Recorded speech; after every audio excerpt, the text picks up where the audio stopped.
Silêncio. Um silêncio que para Carlos era mais ensurdecedor do que qualquer barulho. Era o som de uma casa enorme e vazia, engolida pela saudade. Carlos, aos 58 anos, era um dos empresários mais respeitados de Porto Alegre. Sua fortuna era lendária, seu império imobiliário inabalável. Mas naquele inverno, nada disso importava. Ele estava à beira de perder tudo. Não era por falta de dinheiro, mas por falta de um documento. Uma pasta, guardada num cofre há anos, contendo a escritura de um terreno fundamental para um acordo de milhões. O prazo final era amanhã. Ele já havia revirado a casa, a empresa, e o desespero começava a apertar sua garganta. A dor, contudo, não vinha apenas da ameaça de falência. Ela vinha de um quarto trancado no segundo andar, intocado por 5 anos. O quarto de sua esposa, Maria, que havia partido cedo demais. Desde a sua perda, Carlos tinha proibido a entrada ali. Era seu santuário de mágoa, e ele sabia que deveria encarar o luto, mas a coragem falhava. Enquanto o poderoso Carlos lidava com o peso de sua vida luxuosa, a 7 quilômetros dali, a pequena Lúcia encarava outro tipo de peso. Lúcia tinha apenas 7 anos e olhos que pareciam carregar a tristeza do mundo. Naquela tarde fria, vestida com um casaco fino e sujo, ela vendia balas no sinal da Avenida Ipiranga. Seu pequeno corpo tremia, não só pelo frio, mas pela ansiedade. Sua mãe, deitada em um colchão velho num cortiço, precisava desesperadamente de um remédio caro. Cada bala vendida era uma gota de esperança. Quando o sinal abriu, um carro preto luxuoso, com vidros fumê, parou bruscamente. Carlos estava no banco de trás, falando irritado ao telefone sobre a pasta desaparecida. Lúcia, acostumada à rejeição, bateu timidamente no vidro. "Senhor moço, o senhor quer uma bala? Ajuda minha mãe a ficar boa." Carlos, exausto, apenas fez um sinal de não com a mão e virou o rosto. Lúcia suspirou e começou a se afastar quando seus olhos bateram em algo debaixo do pneu traseiro do carro. Era uma pasta de couro preta, gasta nas laterais, idêntica à que seu pai usava quando ainda era vivo. Ela esperou o carro ir embora, correu e a pegou. Era pesada. Ela viu o logotipo dourado de uma construtora gravado nela. Lúcia não sabia ler o nome, mas sabia que aquela pasta era importante. E se fosse importante, devia pertencer a alguém importante. Naquela noite, Carlos, dominado pelo estresse e pela insônia, finalmente cedeu. Dona Rosa, a governanta, encontrou-o parado diante da porta do quarto trancado. "Dona Rosa", ele disse com a voz embargada. "Eu não aguento mais. Eu perdi a pasta, vou perder a empresa. Eu perdi a Maria. Eu sinto que preciso fazer as pazes com ela de alguma forma. Abra este quarto." O cheiro de baunilha e lavanda invadiu o corredor. Era o cheiro dela. Carlos entrou e viu tudo exatamente como Maria havia deixado. O livro na mesinha, a foto dela sorrindo. Ele se ajoelhou e chorou pela primeira vez em 5 anos. Ele não encontrou a pasta ali, mas encontrou algo mais importante: a aceitação da dor.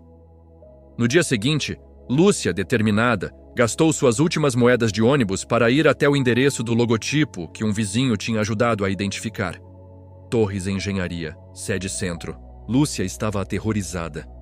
O prédio de vidro era enorme e assustador. Ela foi barrada na recepção. "Menina, você não pode entrar. O Sr. Carlos está em reunião e não atende ninguém." Lúcia começou a chorar. Ela segurava a pasta contra o peito. "Mas eu preciso devolver isso. É muito importante. Por favor." O choro histérico chamou a atenção. Dona Rosa, que coincidentemente estava no saguão entregando documentos para Carlos, reconheceu o emblema na pasta. "Meu Deus, essa é a pasta." "Menina, de onde você tirou isso?" Lúcia explicou entre soluços que a havia achado na rua.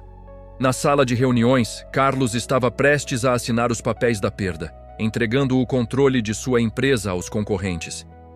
Ele estava devastado. A porta se abriu bruscamente. Dona Rosa entrou, ofegante. "Carlos, a pasta! Ela apareceu! Uma menina a trouxe!" Carlos levantou-se como um raio. Na recepção, ele viu Lúcia, pequena e trêmula, segurando a pasta. Ele pegou o objeto, abriu-o e viu o contrato. Estava ali, salvo. O alívio foi tão imenso que o mundo parou. Ele se ajoelhou, olhando nos olhos de Lúcia. Você salvou minha vida, minha filha. Por que você não a vendeu? Não abriu? Lúcia enxugou o nariz com a manga do casaco. Eu não abri.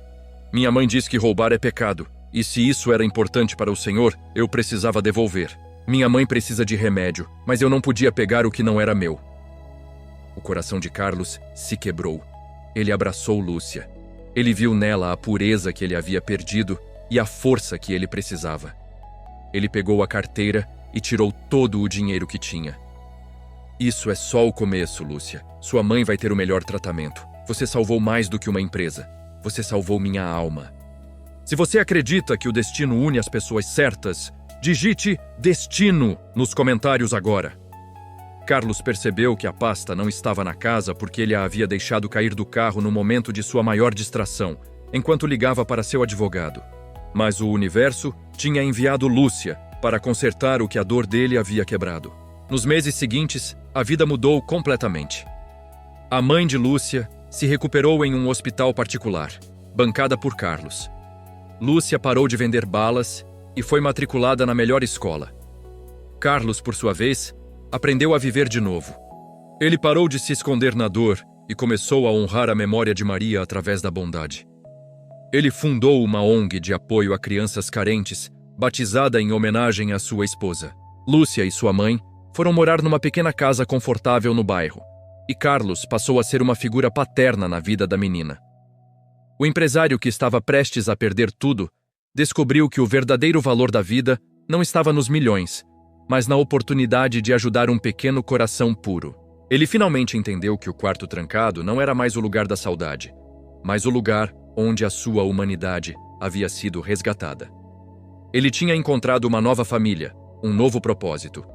Se esta história tocou seu coração, deixe seu like e compartilhe com quem é sua verdadeira família.